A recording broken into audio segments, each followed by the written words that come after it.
friends. Now I am teaching you how to use artificial intelligence or AI to your teaching that you are teaching for your students. Okay, artificial intelligence help you in teaching and studying also. Now I am taking 6ನೇ ತರಗತಿ ಕನ್ನಡದ ಪಾಠ 1 ದೊಡ್ಡವರ ದಾರಿಯನ್ನು ತೆಗೆದುಕೊಂಡಿದ್ದೇನೆ. ಇವಾಗ I am using speaker, laptop and mobile phone. Some of them will not have laptops or desktop.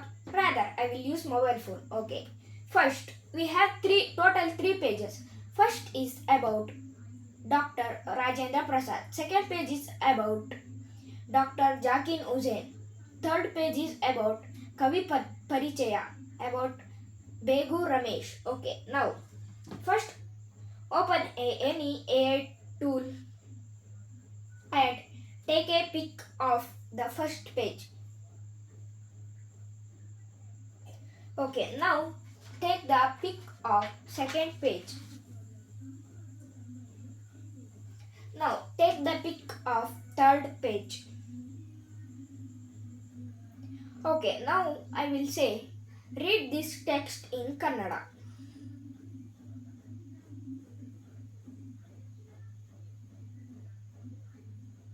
Okay, now we will give the prompt. In 1 or 2 minutes, your prompt will be get ready.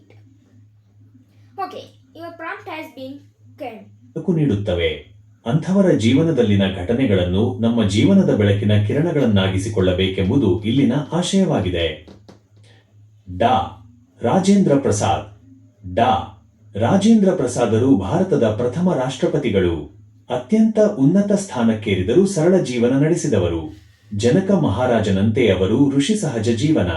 ಅವರು ಕೋಪವನ್ನು ಹತ್ತಿಕ್ಕಬಲ್ಲವರಾಗಿದ್ದರು. ಬಾಳಿನಲ್ಲಿ ಶಿಸ್ತು, ಸಂಯಮ, ಸಮಯ ಪಾಲನೆ ಇವುಗಳಿಗೆ ಭಾರಿ ಮಹತ್ವ ನೀಡುತ್ತಿದ್ದರು. ತಾವು ಜನರ ಸೇವಕ ಎಂದು ಹೇಳಿಕೊಳ್ಳುತ್ತಿದ್ದರು. ಒಂದು ದಿನ ಕಚೇರಿಯ ಕೆಲಸ ಮುಗಿಸಿ ರಾಜೇಂದ್ರ ಪ್ರಸಾದರು ಮನೆಗೆ ಬಂದಾಗ ಅವರ ಒಂದು ಪುಸ್ತಕದ ಹಲವು ಪುಟಗಳು ಅಲ್ಲಲ್ಲಿ ಚೆಲ್ಲಾಪಿಲ್ಲಿಯಾಗಿ ಹರಿದು ಬಿದ್ದಿರುವುದನ್ನು ನೋಡಿದರು. ಇದೆಲ್ಲ ಮಕ್ಕಳ ಕೆಲಸ ಎಂಬುದು ಅವರಿಗೆ ಹೊಳೆಯಲು ಹೆಚ್ಚು ವೇಳೆ ಬೇಕಾಗಲಿಲ್ಲ. ಮಕ್ಕಳಿಗೆ ತಮ್ಮ ತಪ್ಪಿನ ಅರಿವಾಗಬೇಕು ಎಂದೆನಿಸಿತು. ಆದರೆ ಆ ಮಕ್ಕಳನ್ನು ಅಪರಾಧಿಗಳಾಗಿಸಲು ಅವರ ಮನವೊಪ್ಪಲಿಲ್ಲ. ಒಂದು ಉಪಾಯ ಹೂಡಿದರು. ಪ್ರಸಾದರು ಮುಖ ಕೈಕಾಲು ತೊಳೆದು ಬಂದರು. ನಿಧಾನವಾಗಿ ಕೊಠಡಿಯಲ್ಲಿ ಹರಿದು ಬಿದ್ದಿದ್ದ ಪುಸ್ತಕದ ಪುಟಗಳನ್ನು ಒಂದೊಂದಾಗಿ ಎತ್ತಿ ಮೇಜಿನ ಮೇಲಿಟ್ಟರು. ಬಳಿಕ ಮಕ್ಕಳನ್ನೆಲ್ಲ ಬಳಿಗೆ ಕರೆದರು. ಮಕ್ಕಳು ಓಡೋಡಿ ಬಂದರು. ರಾಜೇಂದ್ರ ಪ್ರಸಾದರು, ಮಕ್ಕಳೇ ನೋಡಿ, ಇಲ್ಲಿ ಎಷ್ಟೊಂದು ಕಾಗದಗಳು ಹರಿದು ಹೋಗಿವೆ. ಇವೆಲ್ಲ ಪುಸ್ತಕದ ಪುಟಗಳು. ನಿಮ್ಮಲ್ಲಿ ಯಾರು ಯಾರು ಎಷ್ಟೆಷ್ಟು ಪುಟಗಳನ್ನು ಹರಿದಿದ್ದೀರೋ ಅವರಿಗೆ ಆ ಪುಟಗಳ ಸಂಖ್ಯೆಗನುಗುಣವಾಗಿ ಕಾಸು ಕೊಡುತ್ತೇನೆ. ಆಗಬಹುದೇ ಎಂದರು. ಮಕ್ಕಳು ಒಬ್ಬರ ಮುಖ ಒಬ್ಬರು ನೋಡಿಕೊಂಡರು. ಒಬ್ಬೊಬ್ಬರು ಕಾಸು ಸಿಗುವುದಲ್ಲ ಎಂಬ ಸಂತೋಷದಿಂದ ತಾವು ಹರಿದ ಪುಟಗಳ ಸಂಖ್ಯೆಯನ್ನು ತಿಳಿಸಿದರು. ಪ್ರಸಾದರು ಅವರಿಗೆಲ್ಲ ಅಷ್ಟಷ್ಟು ಕಾಸು ಕೊಟ್ಟರು. ಹುಡುಗರಿಗೆ ಖುಷಿಯೋ ಖುಷಿ. ಆಗ ಪ್ರಸಾದರು, ನೋಡಿ ಮಕ್ಕಳೇ, ಪುಸ್ತಕಗಳು ಜ್ಞಾನ ಭಂಡಾರ, ನಮ್ಮ ತಿಳುವಳಿಕೆಯನ್ನು ಹೆಚ್ಚಿಸುವ ಆಕರಗಳು. ಪುಸ್ತಕದ ಪುಟಗಳನ್ನು ಹರಿದು ಹಾಕುವುದು ಒಳ್ಳೆಯ ಅಭ್ಯಾಸವಲ್ಲ. ತಿಳಿಯಿತೆ ಎಂದು ಮಕ್ಕಳಿಗೆ ತಿಳಿಯುವಂತೆ ಹೇಳಿದರು. ಮಕ್ಕಳಿಗೆ ತಮ್ಮ ತಪ್ಪಿನ ಅರಿವಾಯಿತು. ಅವರೆಲ್ಲ ರಾಜೇಂದ್ರರಿಗೆ, ತಾತ, ನಾವು ಇನ್ನು ಮುಂದೆ ಎಂದು ಪುಸ್ತಕಗಳ ಪುಟಗಳನ್ನು ಹರಿಯುವುದಿಲ್ಲ, ಜೋಪಾನ ಮಾಡುತ್ತೇವೆ ಎಂದು ಪ್ರಮಾಣ ಮಾಡಿ ಹೇಳಿದರು. ಪ್ರಸಾದರಿಗೆ ಸಮಾಧಾನವಾಯಿತು. ಮಕ್ಕಳಲ್ಲಿ ಅಪರಾಧಿ ಮನೋಭಾವ ಮೂಡಲಿಲ್ಲ. ದೊಡ್ಡ ವ್ಯಕ್ತಿಗಳೇ ಹಾಗೆ. ಕೋಪ, ಅಸಹನೆ, ತಾಳ್ಮೆಗೆಡುವುದು ಇವೆಲ್ಲ ಅವರಿಂದ ದೂರ. ಪ್ರಗತಿಯ ಗುಟ್ಟೆ ಅದು. ಡಾ. ಜಾಕಿರ್ ಹುಸೇನ್. ಡಾ. ಜಾಕಿರ್ ಹುಸೇನರು ಭಾರತೀಯ ಶಿಕ್ಷಣದ ಅಭಿವೃದ್ಧಿ ಹಾಗೂ ಸುಧಾರಣೆ ಕುರಿತಂತೆ ಹಲವು ಪುಸ್ತಕಗಳನ್ನು ಬರೆದವರು. ಭಾರತಕ್ಕೆ ಸ್ವಾತಂತ್ರ್ಯ ಬಂದ ಬಳಿಕ ಬಿಹಾರದ ರಾಜ್ಯಪಾಲರಾಗಿ, ಭಾರತದ ಉಪರಾಷ್ಟ್ರಪತಿಗಳಾಗಿ, ಅನಂತರ ರಾಷ್ಟ್ರಪತಿಗಳಾಗಿ ದುಡಿದವರು. ಕೆಲಕಾಲ ಅಲಿಗಢ ಮುಸ್ಲಿಂ ವಿಶ್ವವಿದ್ಯಾಲಯದ ಕುಲಪತಿಗಳು ಆಗಿದ್ದರು. ಶಿಕ್ಷಣ ಅವರ ಪ್ರಮುಖ ಕಾರ್ಯಕ್ಷೇತ್ರವಾಗಿತ್ತು.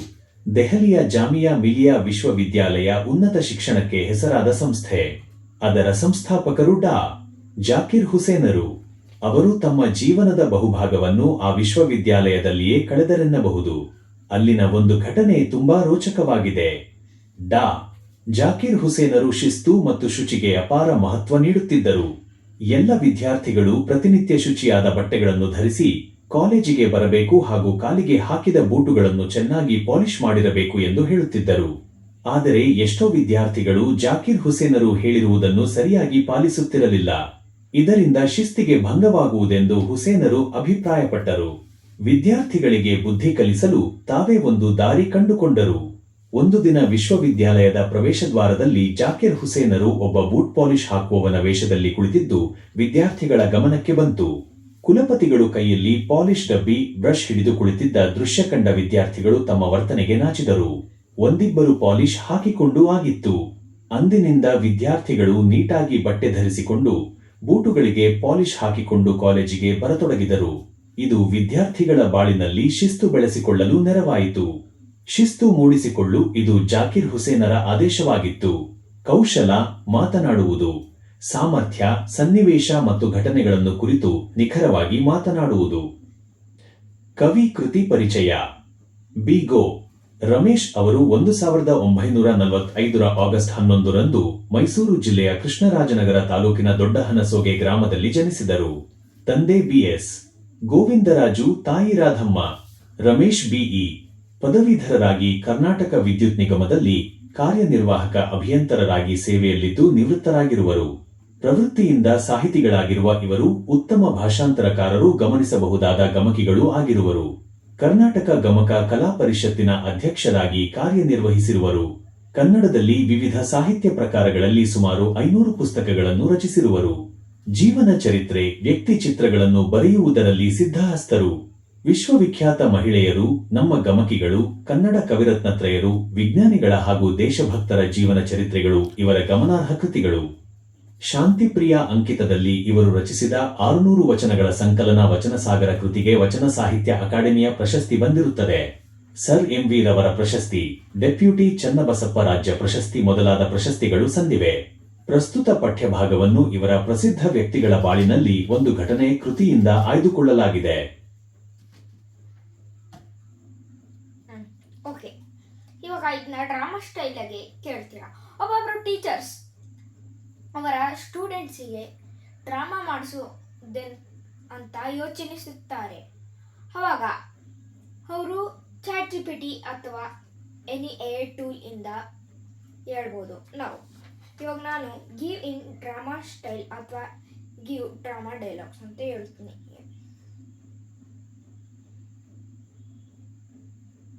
ಓಕೆ,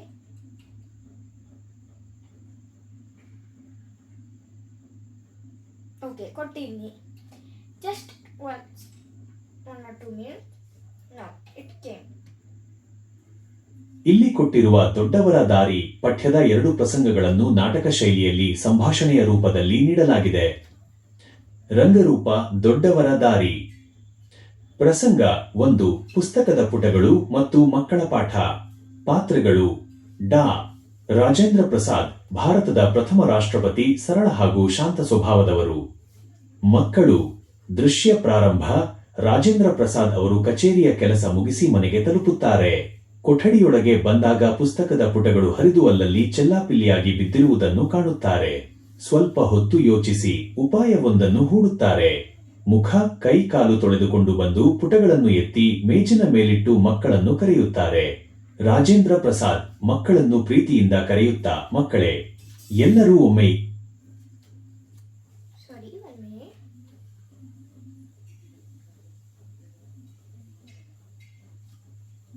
ಇಲ್ಲಿ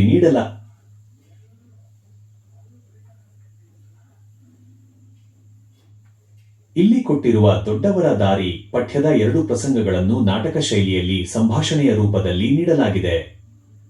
ರಂಗರೂಪ ದೊಡ್ಡವರ ದಾರಿ. ಪ್ರಸಂಗ 1. ಪುಸ್ತಕದ ಪುಟಗಳು ಮತ್ತು ಮಕ್ಕಳ ಪಾಠ. ಪಾತ್ರಗಳು: ಡಾ. ರಾಜೇಂದ್ರ ಪ್ರಸಾದ್, ಭಾರತದ ಪ್ರಥಮ ರಾಷ್ಟ್ರಪತಿ, ಸರಳ ಹಾಗೂ ಶಾಂತ ಸ್ವಭಾವದವರು. ಮಕ್ಕಳು: ದೃಶ್ಯ ಪ್ರಾರಂಭ. ರಾಜೇಂದ್ರ ಪ್ರಸಾದ್ ಅವರು ಕಚೇರಿಯ ಕೆಲಸ ಮುಗಿಸಿ ಮನೆಗೆ ತಲುಪುತ್ತಾರೆ. ಕೊಠಡಿಯೊಳಗೆ ಬಂದಾಗ ಪುಸ್ತಕದ ಪುಟಗಳು ಹರಿದು ಅಲ್ಲಲ್ಲಿ ಚೆಲ್ಲಾಪಿಲ್ಲಿಯಾಗಿ ಬಿದ್ದಿರುವುದನ್ನು ಕಾಣುತ್ತಾರೆ. ಸ್ವಲ್ಪ ಹೊತ್ತು ಯೋಚಿಸಿ ಉಪಾಯವೊಂದನ್ನು ಹೂಡುತ್ತಾರೆ. ಮುಖ, ಕೈ, ಕಾಲು ತೊಳೆದುಕೊಂಡು ಬಂದು ಪುಟಗಳನ್ನು ಎತ್ತಿ ಮೇಜಿನ ಮೇಲಿಟ್ಟು ಮಕ್ಕಳನ್ನು ಕರೆಯುತ್ತಾರೆ. ರಾಜೇಂದ್ರ ಪ್ರಸಾದ್ ಮಕ್ಕಳನ್ನು ಪ್ರೀತಿಯಿಂದ ಕರೆಯುತ್ತಾ, ಮಕ್ಕಳೇ, ಎಲ್ಲರೂ ಒಮ್ಮೆ ಇಲ್ಲಿ ಬನ್ನಿ ನೋಡಿ. ಮಕ್ಕಳು ಓಡೋಡಿ ಬಂದು ನಿಲ್ಲುತ್ತಾರೆ. ರಾಜೇಂದ್ರ ಪ್ರಸಾದ್ ಮೇಜಿನ ಮೇಲಿರುವ ಪುಟಗಳನ್ನು ತೋರಿಸುತ್ತಾ, ಮಕ್ಕಳೇ ನೋಡಿ, ಇಲ್ಲಿ ಎಷ್ಟೊಂದು ಕಾಗದಗಳು ಹರಿದು ಹೋಗಿವೆ. ಇವೆಲ್ಲ ಪುಸ್ತಕದ ಪುಟಗಳು. ನಿಮ್ಮಲ್ಲಿ ಯಾರು ಯಾರು ಎಷ್ಟೆಷ್ಟು ಪುಟಗಳನ್ನು ಹರಿದಿದ್ದೀರೋ ಅವರಿಗೆ ಆ ಪುಟಗಳ ಸಂಖ್ಯೆಗೆ ಅನುಗುಣವಾಗಿ ಕಾಸು, ಹಣ ಕೊಡುತ್ತೇನೆ. ಆಗಬಹುದೇ? ಮಕ್ಕಳು ನಕ್ಷತ್ರ ಚಿಹ್ನೆ ಖುಷಿಯಿಂದ ಒಬ್ಬರ ಮುಖ ಒಬ್ಬರು ನೋಡಿಕೊಳ್ಳುತ್ತಾ ಮನಸ್ಸಿನಲ್ಲೇ, ಅಬ್ಬಾ, ಹರಿದಿದ್ದಕ್ಕೆ ಶಿಕ್ಷೆ ಸಿಗೋದರ ಬದಲು ಕಾಸು ಸಿಗುತ್ತಲ್ಲ. ಮೊದಲನೇ ಮಗು, ತಾತ, ನಾನು 5 ಪುಟ ಹರಿದಿದ್ದೆ. ಎರಡನೇ ಮಗು, ನಾನು 3 ಪುಟ ಹರಿದಿದ್ದೆ ತಾತ. ಮಕ್ಕಳೆಲ್ಲರೂ ತಾವು ಹರಿದ ಪುಟಗಳ ಸಂಖ್ಯೆಯನ್ನು ಸಂತೋಷದಿಂದ ಹೇಳುತ್ತಾರೆ. ರಾಜೇಂದ್ರ ಪ್ರಸಾದರು ಎಲ್ಲರಿಗೂ ಲೆಕ್ಕ ಮಾಡಿ ಕಾಸು ನೀಡುತ್ತಾರೆ. ಮಕ್ಕಳು ಹಣ ಪಡೆದು ಸಂಭ್ರಮಿಸುತ್ತಾರೆ. ರಾಜೇಂದ್ರ ಪ್ರಸಾದ್ ಅತ್ಯಂತ ಪ್ರೀತಿ ಹಾಗೂ ಗಂಭೀರತೆಯಿಂದ, ನೋಡಿ ಮಕ್ಕಳೇ, ಪುಸ್ತಕಗಳು ಅಂದರೆ ಜ್ಞಾನ ಭಂಡಾರ. ನಮ್ಮ ತಿಳುವಳಿಕೆಯನ್ನು ಹೆಚ್ಚಿಸುವ ಮೂಲ ಆಕರಗಳು ಅವು. ಅಂತಹ ಪುಸ್ತಕದ ಪುಟಗಳನ್ನು ಹರಿದು ಹಾಕುವುದು ಒಳ್ಳೆಯ ಅಭ್ಯಾಸವಲ್ಲ. ತಿಳಿಯಿತೆ? ಮಕ್ಕಳು ತಮ್ಮ ತಪ್ಪಿನ ಅರಿವಾಗಿ ತಲೆಬಾಗಿ ಪಶ್ಚಾತ್ತಾಪದಿಂದ, ತಾತ, ನಮಗೆ ನಮ್ಮ ತಪ್ಪಿನ ಅರಿವಾಯಿತು. ನಾವು ಇನ್ನು ಮುಂದೆ ಎಂದು ಪುಸ್ತಕಗಳ ಪುಟಗಳನ್ನು ಹರಿಯುವುದಿಲ್ಲ. ಪುಸ್ತಕಗಳನ್ನು ಪ್ರೀತಿಯಿಂದ ಜೋಪಾನ ಮಾಡುತ್ತೇವೆ ಎಂದು ಪ್ರಮಾಣ ಮಾಡುತ್ತೇವೆ. ರಾಜೇಂದ್ರ ಪ್ರಸಾದರು ಮಂದಹಾಸದಿಂದ ಮಕ್ಕಳನ್ನು ಅಪ್ಪಿಕೊಳ್ಳುತ್ತಾರೆ. ತೆರೆ ಬೀಳುತ್ತದೆ. ಪ್ರಸಂಗ 2. ಶಿಸ್ತಿನ ಪಾಠ. ಪಾತ್ರಗಳು: ಡಾ. ಜಾಕಿರ್ ಹುಸೇನ್, ವಿಶ್ವವಿದ್ಯಾಲಯದ ಕುಲಪತಿಗಳು. ವಿದ್ಯಾರ್ಥಿ 1, ವಿದ್ಯಾರ್ಥಿ 2. ದೃಶ್ಯ ಪ್ರಾರಂಭ: ಜಾಮಿಯಾ ಮಿಲಿಯಾ ವಿಶ್ವವಿದ್ಯಾಲಯದ ಪ್ರವೇಶದ್ವಾರ. ಜಾಕಿರ್ ಹುಸೇನರು ಬೂಟ್ ಪಾಲಿಶ್ ಮಾಡುವವನ ವೇಷ ಧರಿಸಿ ಕೈಯಲ್ಲಿ ಪಾಲಿಶ್ ಡಬ್ಬಿ ಮತ್ತು ಬ್ರಷ್ ಹಿಡಿದು ಕುಳಿತಿರುತ್ತಾರೆ. ಕಾಲೇಜಿಗೆ ಬರುವ ವಿದ್ಯಾರ್ಥಿಗಳು ಇದನ್ನು ನೋಡಿ ಆಶ್ಚರ್ಯ ಮತ್ತು ಆಘಾತಕ್ಕೊಳಗಾಗುತ್ತಾರೆ. ವಿದ್ಯಾರ್ಥಿ 1 ದಿಗ್ಭ್ರಮೆಯಿಂದ, ಏಯ್, ಅಲ್ಲಿ ನೋಡು, ಕಾಲೇಜು ಗೇಟ್ ಹತ್ತಿರ ಬೂಟ್ ಪಾಲಿಶ್ ಮಾಡ್ತಿರೋದು ಯಾರು ಗೊತ್ತಾ? ವಿದ್ಯಾರ್ಥಿ 2 ಕಣ್ಣುಜ್ಜಿಕೊಂಡು ನೋಡಿ, ಅಯ್ಯೋ ಭಗವಂತ, ಅವರು ನಮ್ಮ ವಿಶ್ವವಿದ್ಯಾಲಯದ ಕುಲಪತಿಗಳು ಡಾ. ಜಾಕಿರ್ ಹುಸೇನ್ ಸರ್ ಅಲ್ವಾ? ವಿದ್ಯಾರ್ಥಿ 1 ಹಿಂಜರಿಯುತ್ತಾ, ಹೌದು, ಅವರೇ. ಅವರ ಕೈಯಲ್ಲಿ ಪಾಲಿಶ್ ಡಬ್ಬಿ, ಬ್ರಷ್ ಇದೆ. ನೋಡು, ಈಗಾಗಲೇ ಒಂದಿಬ್ಬರು ವಿದ್ಯಾರ್ಥಿಗಳ ಬೂಟಿಗೆ ಪಾಲಿಶ್ ಕೂಡ ಮಾಡ್ತಿದ್ದಾರೆ. ವಿದ್ಯಾರ್ಥಿ 2 ತೀವ್ರ ನಾಚಿಕೆಯಿಂದ, ಅಯ್ಯೋ, ಎಷ್ಟು ದೊಡ್ಡ ತಪ್ಪು ಮಾಡಿದೆವು ಸರ್. ನಮಗೆ ಪ್ರತಿದಿನ ಶುಚಿಯಾದ ಬಟ್ಟೆ ಹಾಕಿ ಬೂಟ್ಗೆ ನೀಟಾಗಿ ಪಾಲಿಶ್ ಮಾಡಿಕೊಂಡು ಬನ್ನಿ ಅಂತ ಶಿಸ್ತು ಹೇಳಿಕೊಡ್ತಿದ್ರು. ನಾವು ಅದನ್ನು ಪಾಲಿಸಲಿಲ್ಲ. ಅದಕ್ಕೆ ಅವರೇ ಈ ರೀತಿ ನಮಗೆ ಬುದ್ಧಿ ಕಲಿಸ್ತಿದ್ದಾರೆ. ವಿದ್ಯಾರ್ಥಿ 1 ನಮಗೆ ತುಂಬಾ ನಾಚಿಕೆಯಾಗುತ್ತಿದೆ. ನಡೆ ಸರ್, ಹತ್ತಿರ ಹೋಗಿ ಕ್ಷಮೆ ಕೇಳೋಣ. ಇಬ್ಬರು ವಿದ್ಯಾರ್ಥಿಗಳು ಓಡಿ ಹೋಗಿ ಜಾಕಿರ್ ಹುಸೇನರ ಕಾಲಿಗೆ ಬೀಳುತ್ತಾರೆ. ವಿದ್ಯಾರ್ಥಿಗಳು ವಿನಮ್ರತೆಯಿಂದ, ಸರ್, ದಯವಿಟ್ಟು ಕ್ಷಮಿಸಿ. ನಿಮ್ಮ ಕೈಯಿಂದ ಬೂಟ್ ಪಾಲಿಶ್ ಮಾಡಿಸಿಕೊಳ್ಳುವಂತಹ ಅಪರಾಧ ನಾವೆಂದೂ ಮಾಡಲಾರೆವು. ನಿಮ್ಮ ಶಿಸ್ತಿನ ಆದೇಶವನ್ನು ನಾವು ಪಾಲಿಸದೆ ತಪ್ಪು ಮಾಡಿದೆವು. ಡಾ. ಜಾಕಿರ್ ಹುಸೇನ್ ಶಾಂತ ಧ್ವನಿಯಲ್ಲಿ, ಮಕ್ಕಳೇ, ಶಿಸ್ತು ಮತ್ತು ಶುಚಿತ್ವ ಎಂಬುದು ಬೇರೆಯವರಿಗಾಗಿ ಮಾಡುವುದಲ್ಲ, ಅದು ನಿಮ್ಮ ಜೀವನದ ಉನ್ನತಿಗೆ ಅಗತ್ಯ. ಶಿಸ್ತು ಮೂಡಿಸಿಕೊಳ್ಳಿ ಎಂಬುದೇ ನನ್ನ ಆಶಯ. ವಿದ್ಯಾರ್ಥಿಗಳು, ಖಂಡಿತ ಸರ್. ಇಂದಿನಿಂದ ನಾವೆಲ್ಲರೂ ಪ್ರತಿದಿನ ನೀಟಾಗಿ ಬಟ್ಟೆ ಧರಿಸಿ ಬೂಟುಗಳನ್ನು ಪಾಲಿಶ್ ಮಾಡಿಕೊಂಡು ಶಿಸ್ತಿನಿಂದಲೇ ಕಾಲೇಜಿಗೆ ಬರುತ್ತೇವೆ. ಜಾಕಿರ್ ಹುಸೇನರು ಮುಗುಳು ನಗುತ್ತಾ ಹೇಳುತ್ತಾರೆ. ಹಿನ್ನೆಲೆಯಲ್ಲಿ ಶಿಸ್ತಿನ ಮಹತ್ವ ಸಾರುವ ಸಂಗೀತ. ತೆರೆ ಬೀಳುತ್ತದೆ. ಓಕೆ, ಇವಾಗ ನೀವು ಡ್ರಾಮಾ ಡೈಲಾಗ್ಸ್ ಕೇಳಿದ್ದೀರಾ, ಹೆಂಗೆ ಜನರೇಟ್ ಮಾಡೋದಂತ. ಇವಾಗ ಒಬ್ಬೊಬ್ರು ಯೋಚನೆ ಮಾಡುತ್ತಿದ್ದಾರೆ, ಪಾಠದನ್ನ ಪದ್ಯ ಹಾಡು ಹೇಗೆ ಮಾಡೋದಂತ. ನಾನು ಅಲ್ಲೇ give this in poem style ಅಂತ ಹೊಡಿತೇನೆ. ಓಕೆ, ಇದು ಜನರೇಟ್ ಆಗಿದೆ. ಇವಾಗ just copy it and go to a website and generate it. Okay. Test it.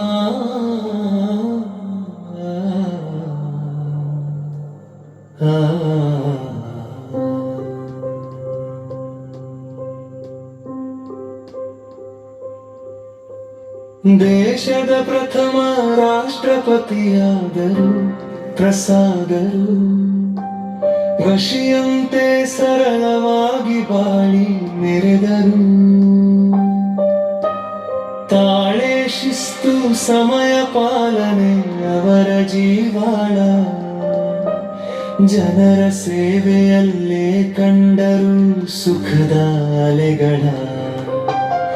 ಒಂದು ದಿನ ಮನೆಗೆ ಬಂದಾಗ ಕಂಡ ದೃಶ್ಯ, ಹರಿದು ಬಿದ್ದಿದ್ದವು ಪುಸ್ತಕದ ಪುಟಗಳ ರಹಸ್ಯ. ಕೋಪಗೊಳ್ಳದೆ ಪ್ರಸಾದರು ಹೂಡಿದರು ಉಪಾಯ, ಮಕ್ಕಳನ್ನು ಕರೆದು ಹೇಳಿದರು ಪ್ರೀತಿಯ ರಾಯ. ಪುಟಗಳ ಹರಿದಷ್ಟು ಕಾಸು ಕೊಡುವೆನು ಬನ್ನಿ, ಎಷ್ಟೆಷ್ಟು ಹರಿದಿರೆಂದು ಲೆಕ್ಕ ಮಾಡಿ ಹೇಳಿ. ಸಂತಸದಿ ಮಕ್ಕಳು ಕಾಸನ್ನು ಪಡೆದಾಗ ತಿಳಿಸಿ ಹೇಳಿದರು ಪುಸ್ತಕದ ಮಹಿಮೆಯನ್ನು ಆ ಕ್ಷಣವೇ. ಪುಟ ಹರಿಯುವುದು ತಪ್ಪು, ಪುಸ್ತಕವು ಜ್ಞಾನ ನಿಧಿ, ತಿಳಿವಳಿಕೆ ಹೆಚ್ಚಿಸುವ ಮಹಾನಾಕರದ ನಿಧಿ. ಮಕ್ಕಳಿಗೆ ಅರಿವಾಯಿತು ತಮ್ಮ ತಪ್ಪಿನ ಭಾರ, ಕೋಪವಿಲ್ಲದೆ ತಿಂದಿದರು ಪ್ರಸಾದರು ಒಂದು ಪ್ರೀತಿಯ ಕಾರ.